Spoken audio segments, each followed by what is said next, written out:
Hello, welcome to another episode of New Gameplay. Today I'm your host, Jeff Cork, joined today by Alex Dadnick. Hello, friends. Hello. And special guest, Joe Juba. Hello, enemies. Oh, all right, I love it. A special twist on this episode, some friction that people have been demanding. So, what are we playing here, you idiot?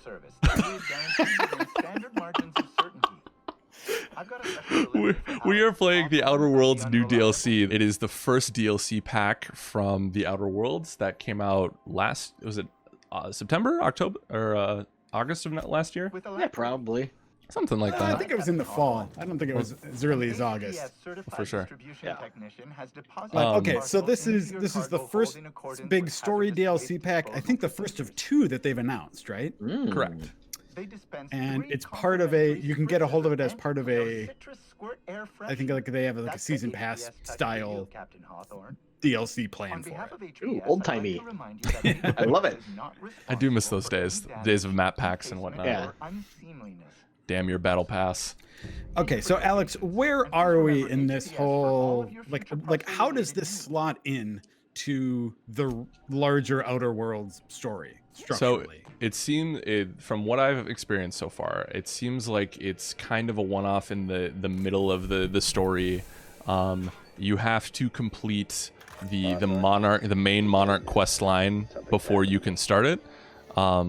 So Is that the one? That's the radio-free Monarch, I think. correct. Where you help either like the main city or the iconoclasts. So Gotcha. a good couple hours into the game, depending on how you play. But I thought this was a fun way to kick things off. It is very kind of a pulpy noir type of story that I think could be kind of cool. You get a package from a freelancer buddy of Alex Hawthorne, the old captain of the Unreliable, your ship. He's the one you smash at the very beginning of the game. Yes, and he offers you a freelance contract that is filled with mystery. It brings you to right outside of Gorgon, where you talk with the person who has commissioned you. Okay, what's Gorgon? So Gorgon is an asteroid where Spacer's Choice has been doing some less than pleasant experiments. Shocking. That doesn't sound like them whatsoever. We are on the Gorgon asteroid. People have been coming to the asteroid because they're aware that Spacer's Choice has abandoned it after an experiment has gone awry, and they want to loot it as much as they can and find what secrets are being held here. All right. Very exciting stuff. So are there new enemy types in here at all? These marauders look pretty familiar. So they are familiar, but there's something awry with them. Okay. When you get to the planet, they aren't quite your normal variety. They kind of actually remind me of the like the psychos in Borderlands. Oh, okay. In that there's something off with them, and there's something on Gorgon that is causing that, which is another part of the mystery here. Let me guess. It's technology. Oh, it could be. Sounds like you've played this game once or twice before. Or any game. Yeah, or any game. So, when you walk into, there's a bar earlier that you walk into, where one of like the bouncers is like, hold on, like I need to do a sanity check, and it seems like a lot of the people who come to this planet in search of its riches and whatnot this asteroid, lose their mind a little bit, and then from a gameplay perspective, that turns into the Marauders are a little bit quicker, they're a little bit more feral, even more so. Okay. They've definitely presented more of a challenge, but like as you can see, that the Berserker is like super quick. He's running right at me and almost killed me. Ooh. Oh, yikes. We talked about how I haven't encountered new enemies per se, but they definitely are different shades of them, like palette swaps?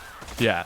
Well, and okay. I don't remember these frost things Mantisaurs before. I was gonna say that's the new like wrinkle on them is they freeze you. and can be a pain in the butt. Yeah. So it's definitely, they're more focused on at least in the opening moments of the game, more focused on your familiar faces, but with new twists on them. Yeah. You know, one of the things that I just really liked about the Outer Worlds is it wasn't one of those games that was just so bloated with content and side quests that it was overwhelming, right? Yeah. And so I kind of liked how crafted the narrative and the quest lines felt. So getting some more of that in DLC form, I think, is probably, like, I think that's the smarter way for them to go in terms of expanding the game, rather than tacking on a new companion or a bunch of new weird armor sets or whatever. I think it plays to the game's strengths well. Yeah, it's kind of on brand too that this is just a new asteroid. It's not a new planet. Mm-hmm. Yeah, and I enjoy the one-off nature of it. You're not, at least in the beginning, you're not saving the universe or anything like that. You're just wrapped up in probably bad people's probably bad people's problems. Yeah, there's not many good people in this game, at least in Power, anyways. But you said the enemies were pretty high level here. Is that right? So yes. So I, in an effort to get ready for the stream, I powered through to get to it, and I figured there'd be level scaling, but unfortunately there is not. So I when I booted this, when I got to Gorgon, I was level 12, and I was getting, wrecked pretty good. Yeah. So the enemies start at level 25. So if I remember correctly, level cap for the whole game is 30, right? Yeah. So this is definitely late game. So you just hit 23, right? Yeah.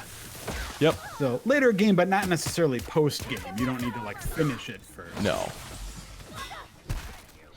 And then the build I'm running is stronger companions. Oh, that's such a good approach for this. Yes. I love, that was my favorite sort of loadout for the main game. Classic cowards build. Yeah. Well, Jeff, you love running minion Absolutely. builds too. Yeah, definitely. Yeah. He wasn't condemning, he was just stating. No. Yeah. I was appreciating it for sure. Yeah. The less I have to do. Yeah. And Obsidian has said that they really want people to replay this with different characters and different builds. And there's multiple different endings to this one, just like in the main game. So this seems like, to Joe's point, it seems like a focused gameplay section, but also it's cool that they want it to be worth your money and your time. Yeah. Yeah, I'm definitely gonna have to check this out. I haven't played the Outer Worlds since, the weeks around when it came out. Yeah. But I think I at least did it 2 times, maybe. Mm-hmm. No, I played through it. I played through one really thorough playthrough for review, and then I played a really fast, dumb playthrough. Oh yeah. Which I think that only took me 8 hours or so to get through the whole game a second time. It goes, I forget how quick it goes. It definitely broke my brain trying to play this quickly to get to where I needed to. Because I was like, I need to pick up absolutely everything. Also, no, don't mind us, gents. We're just chilling. But yeah, I really wanted to see how some of that end game stuff would play through as a dumb character. So I really blew through and did not spend time with it on that second playthrough. But yeah. I do wish I did the dumb playthrough. I never did. We just had to move on to other games so quickly. Yeah. Alex, I think one of the first things you and I did when you were at GI was a stream of this, right? Yes, we did. That's where the whole that's where we announced that we were best friends. Yeah, that you had named all of your kids after me, and we go to the lake every weekend together, all that. I have a very a soft spot in my heart for this game. It scratched the Fallout itch that I didn't know I had at the time. But also a little bit of Mass Effect. It's got some of that Mass Effect in it too that I really enjoy. Mm-hmm. Yeah, it definitely does. The Parvati is definitely one of my favorite additions that they had in this, and I love her very much, even though as she lays dead on the floor here. But when is this available? So this is out. Peril of Gorgon is available on September 9th, and right now it's only for PS4, Xbox, and PC. But according to Mr. Juba's research, Private Division has said it will eventually come to Switch as well.